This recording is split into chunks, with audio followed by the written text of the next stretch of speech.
So many Christians are spreading this false pre-tribulation rapture nonsense.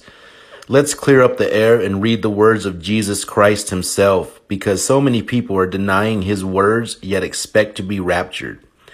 Matthew 24, verse 29 through 31. But immediately after the tribulation of those days, the sun will be darkened and the moon will not give her light, and the stars will fall from heaven and the powers of heaven will be shaken. And then will appear the sign of the Son of Man in heaven.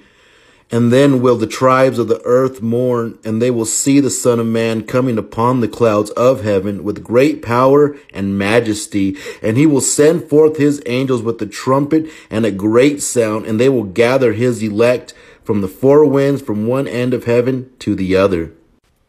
So by reading the words of Jesus himself in Matthew 24, he clearly says the rapture is immediately after the tribulation.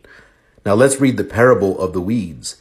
Another parable he set before them, saying, The kingdom of heaven is like a man who sowed good seed in his field. But while men were asleep, his enemy came and sowed weeds among the wheat and went away. And when the blades sprang up and brought forth fruit, then the weeds appeared as well. And the servants of the householder came and said to him, Sir, didst thou not sow good seeds in thy field? How then does it have weeds?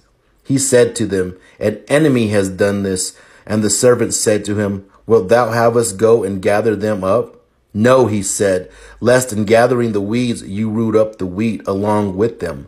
Let both grow together until the harvest. And at harvest time I will say to the reapers, Gather up the weeds first and bind them in bundles to burn, but gather the wheat into my barn. The parable of the weeds explained. Then he left the crowds and went into the house, and his disciples came to him, saying, Explain to us the parable of the weeds in the field. So answering them, he said, He who sows the good seed is the Son of Man. The field is the world. The good seed, the sons of the kingdom. The weeds, the sons of the wicked one. And the enemy who sowed them is the devil. But the harvest is the end of the world, and the reapers are the angels. Therefore, just as the weeds are gathered up and burnt with fire, so will it be at the end of the world. The Son of Man will send forth his angels, and they will gather out of his kingdom all scandals and those who work iniquity, and cast them into the furnace of fire, where there will be weeping and gnashing of teeth. Then the just will shine forth like the sun in the kingdom of their Father. He who has ears, let him hear.